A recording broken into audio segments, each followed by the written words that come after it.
আসলে প্রবাস নাম এত কষ্ট, যদি প্রবাসে না আসতাম কখনো বুঝতাম না রে ভাই আর বোনেরা। যারা প্রবাসে আছেন এই মুহূর্তে, ভাইয়ারা আফুরা, আমারে অনেক ভাইয়ারা কমেন্ট করতেছেন, আপু বাড়ির কথা বলতেছেন, বাড়ির যোগাযোগ আছে, বাড়ির যোগাযোগ করতে পারতেছি না, আজকে 3 দিন নেট নাই। আরে ভাই, আমরা প্রবাসী, আমরা কপাল নসিব খারাপ, কিচ্ছু করার নাই। দেখেন আজকে 3টে দিন হয়ে গেছে, আব্বু আম্মুর সাথে, বাড়ির ফ্যামিলির সাথে কারোর সাথে যোগাযোগ করতে পারতেছি না। আমরা প্রবাসে থাকি, যতটুক কষ্ট বেদনা যতটুক থাক আমরা তো ঘরে থাকি, পুরুষ মানুষ কাজ করে, তারপরও আব্বু আম্মুর সাথে কথা বলতেছি না, ভাইয়ের সাথে কথা বলতেছি না, বোনের সাথে কথা বলতে পারতেছি না। কিরকম একটা কষ্ট যন্ত্রণা, যারা প্রবাসে আছেন তারাই বুঝেন কতটুক কষ্ট জানে এখন পরিস্থিতি। আমার অনেক কষ্ট লাগতেছে। অনেক ভাইয়ারা আমার ভিডিওতে কমেন্ট করতেছে, আপু ফ্যামিলির সাথে কথা বলতেছি না, আপু বাড়িতে আব্বু আম্মু সাথে কথা বলতে পারতেছি না, আপনি কি কথা বলছেন? না রে ভাই, আমরা হইছি প্রবাস নামে বন্দি। আমরা কপাল নসিব অনেক খারাপ, কিচ্ছু করার নাই।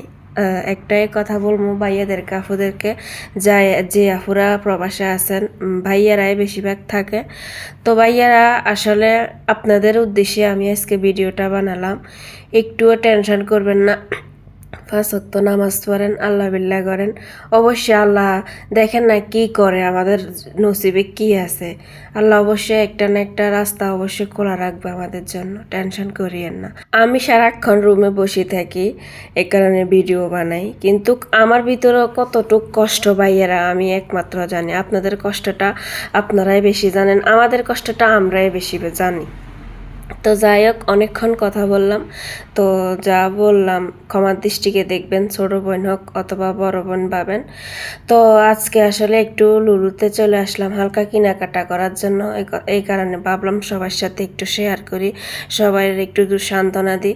আসলে ভাইয়ারা কিছু মনে করবেন না, আপনাদেরকে একটাই কথা বলতে এসেছি, 5 ওয়াক্ত নামাজ পড়বেন, আল্লাহর কাছে বলেন।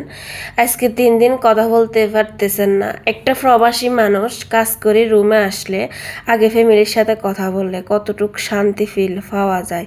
অবশ্যই আমি জানি, আমি প্রবাসে আপনাদের ভাইয়া আমাকে নিয়ে না আসলে আমি কখনো বুঝতাম না প্রবাসেতে এত কষ্ট, এত কষ্ট।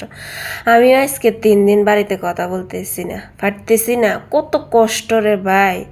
অবশ্যই আপনারা জানেন, আমি আর কি বলবো। থাক ভাইয়া, আমি বোন হিসেবে আপনাদেরকে একটু সান্ত্বনা দিলাম, টেনশন করবেন না। তো ভালো থাকবেন, সুস্থ থাকবেন, নিজের খেয়াল রাখবেন। আসসালামু আলাইকুম।